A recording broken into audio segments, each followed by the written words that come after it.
That's probably as good a place as to start as any with Indiana Borough Police Chief Justin Schawl, the Italian Festival. Well, my goodness, that's sort of tailor-made for us here this morning. It is the voice of Indiana County. It's WCCS 101.1 FM, AM 1160, and WCCSradio.com. He is Indiana Borough Police Chief Justin Schawl joining us this morning, and our conversation brought to you by Marcus & Mack, voted best personal injury law firm in the Best of Indiana County contest. Marcus & Mack, a law firm representing injured people. Good morning. Good morning. We were just talking off mic about a number of different things and how in August things really begin to ramp up for Indiana Borough Police as students return to the IUP campus. There are some great events coming up too. The Italian Festival, we just heard about it. We've got the Northern Appalachian Folk Festival coming later in the month. It's time, isn't it? It's time. Things are about to get more vibrant in the community. For sure. August is not a month that we can sleep on. It is it's far from a month where everyone's on vacation. As a matter of fact, we're starting to ramp things up. We've been starting to ramp things up, and a lot of good things in August. Tonight we have our National Night Out event at IRMC Park, so we'd encourage everyone to come out and visit with their first responders in the community. And then we have Sunday's the Italian Festival, as was played just before we got on the air.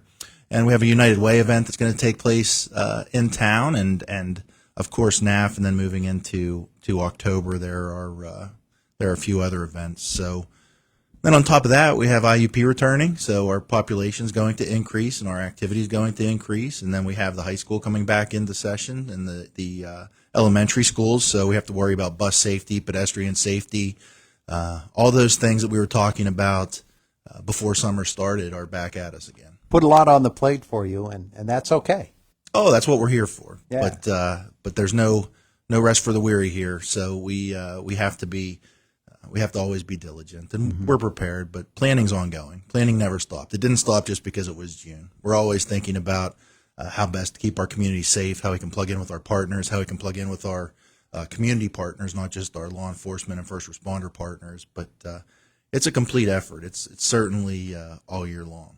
I don't know that this would play into it, but the events in Chevy Chase last fall, certainly those are going to remain on people's minds for a while. When you have the fall approaching again, and as you said, the town's population basically doubles in size, do you do other training exercises, special training exercises for large group events in the summer, and especially in the weeks leading up to the return?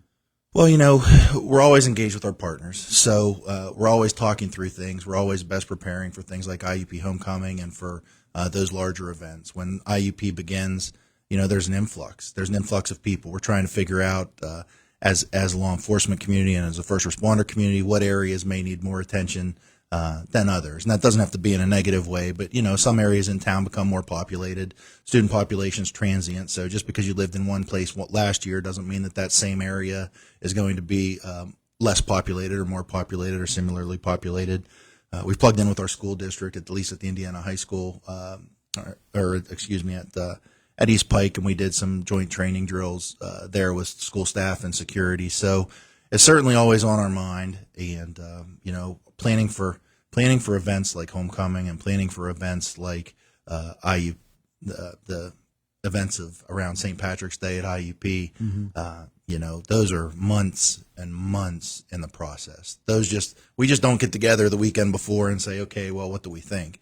And to your point, what's happening around the world, what's happening regionally, and what's happening locally is always foremost on our minds. Yeah. So we don't ever let our guard down because public safety is just too important, and so we're always thinking. So yes, the events similar to what happened at Homecoming and things like that, they're always on our mind, and they do form a lot of how we prepare, because we'd be foolish to discount something that's happened in the past that couldn't happen again in the future. We have not had an opportunity to speak with you since the events in Butler in July. And granted, we don't get events of that magnitude here with the presidential candidate coming in a big rally such as that. We haven't in the past. Nonetheless, I'm sure that you watch events like that and you know of the need for cooperation between agencies when they all come together and they have an event such as that, which has so much potential for trouble, and just requires an extra level of active participation by law enforcement. Lessons to be learned there, yes? Yes, that's right. We're going to learn from the terrible, and we learn from the good. And certainly tragic events in Butler, and but these complex events are complex. And I know that might sound redundant, but planning is extreme. And when you have as many agencies as you would have at a large scale event, it does. Everything becomes important. Everything becomes an issue that needs to be scrutinized and double checked. And certainly, I'm making no statement on the preparation that occurred in Butler. I'm not informed in any way on that, but I will tell you from the events that I have participated in that I consider to be larger scale. When there are many stakeholders involved, it requires an abundance of conversation, an abundance of communication, an abundance of talking through contingencies and strategies. And so I can only imagine that if it's multiplied by 10, what something like that, how big of a project something like that would be. And but of course, it's important. It's vitally important. It's vitally important to the safety of our country and to the safety of the individuals who are there in support of our country. So, boy, it's complex. I wish I had something easy to do during the day. I wish that our officers had things that could guarantee their safety. I wish that our partners were bored, but we're not. There's just no guarantee, which means that there's just no day off. And truly, there is no day off for police officers, firefighters, and medics. And that's the reality of our life. And that's sometimes why we take things so personally. There have to be a really, really valuable after-action time as well. Whether something goes off without a hitch, which I know is probably pretty rare, or something as complicated and as close to being a disaster as that was, the after-action has to be really, really important to you. Well, it is. And, and I'll speak just personally in my world that, when really good things happen or when there's a negative incident, I think a best practice is an after-action review, not only to talk about what we did right, but, what we could do better next time. And it's not necessarily an indication, and again, I'm speaking personally and locally, it's not an indication of sometimes an individual failing or of a plan failing. It's just that it wasn't, based on the information that we had, there was more potentially that we could do next time, or was that enough? Was that too much? Because sometimes that's also can be an issue in planning, is that there aren't unlimited funds and resources available for every great idea that we have, or for every best piece of technology. So it becomes a matter of, what is the best for our need? What is our capability given the certain circumstance, and how can we maximize it to keep everybody safe? And that is a delicate balance. And I would just like to credit Indiana Borough's Council with being supportive of, when we talk about public safety things, they're very supportive. Mayor Simmons, extremely supportive of understanding that, there's a cost. There's a human toll cost. There's a human element to first responding and public safety, and certainly being in the profession of law enforcement. But there's also a resource cost, because we're better when we have technology that makes us better, plain and simple. Sure. So these are all things, again, that get thought about every day.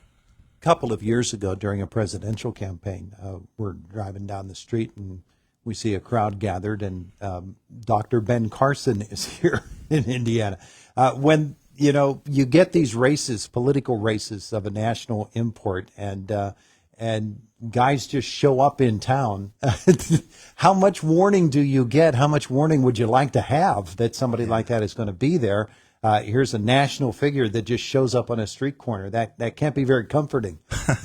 Well, I'm not going to speak to how much timeline we have, but you're right. And I'll just say this: Indiana Borough is a place of significance. Indiana County is a place of significance. So why wouldn't folks show up here? Our residents are important.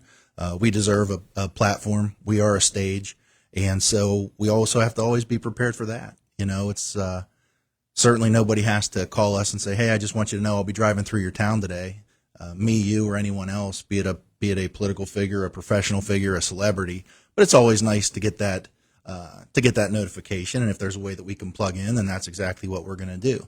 And if it happens on the fly, if that were ever the case, then we do it on the fly. You know, if we needed a police car here right now, we would get a police car here right now. That's the best part about who our community has working for us, is that when you need help, we will get you help immediately. Yeah. Indiana Borough Police Chief Justin Schawl with us this morning. You mentioned National Night Out. What's going to go on today? So we're going to meet at IRMC Park. The event's going to start at 5 o'clock. We're hoping that it's going to be very casual. Everyone is invited. No one needs a specific invitation. This event is truly for everyone. I anticipate that when you arrive in the park, you will see a multitude of police cars from the Sheriff's Department, IUP Police, Pennsylvania State Police, Indiana Borough Police. You're going to see our partners from IFA and Citizens Ambulance. I think you're going to see representatives from the District Attorney's Office and from all over our nonprofits. And there's going to be some games, I believe, for our kids. And I think Kona Ice is going to be here. Hot Dog John's going to be with us. And Homemade Ice Cream, I think, might be making an appearance. So really, we just want to set a casual environment to come out, meet a police officer, firefighter, member of the first responder emergency service community. Hopefully you'll feel comfortable and plug in a way that maybe this is a career path for you, or at least build a relationship that's going to benefit you for the rest of your life. So, yeah. You always make a special effort on those nights as well, that if there's an opportunity for young folks to come out and interact with police officers, that's a good thing. It's a great thing, and I hope that the park is filled with young people, because we want to meet everyone where they are from a very young age, and we want to just walk with everybody. And so the more positive momentum that we can build with our young kids towards the profession of law enforcement or firefighting or emergency services, the better our community is ultimately going to be in the long run, because the world needs good people. And there's no shortage of a pool of great people. We just need to get them funneled into our professions. Indiana Borough Police Chief Justin Schawl, thanks so much. Thank you. We appreciate it. It is the voice of Indiana County, WCCS 101.1 FM, AM 1160, and WCCSradio.com. We are right at 3 minutes away from 9 o'clock, and Fox News comes your way next in just a couple of moments. Josh Whittison in our WCCS newsroom right after that, and in our next hour, we have the Greenfields. Howard and Trudy going to be with us right after the news at 9, and then we learn about wheelchairs for warriors at 9:45 today.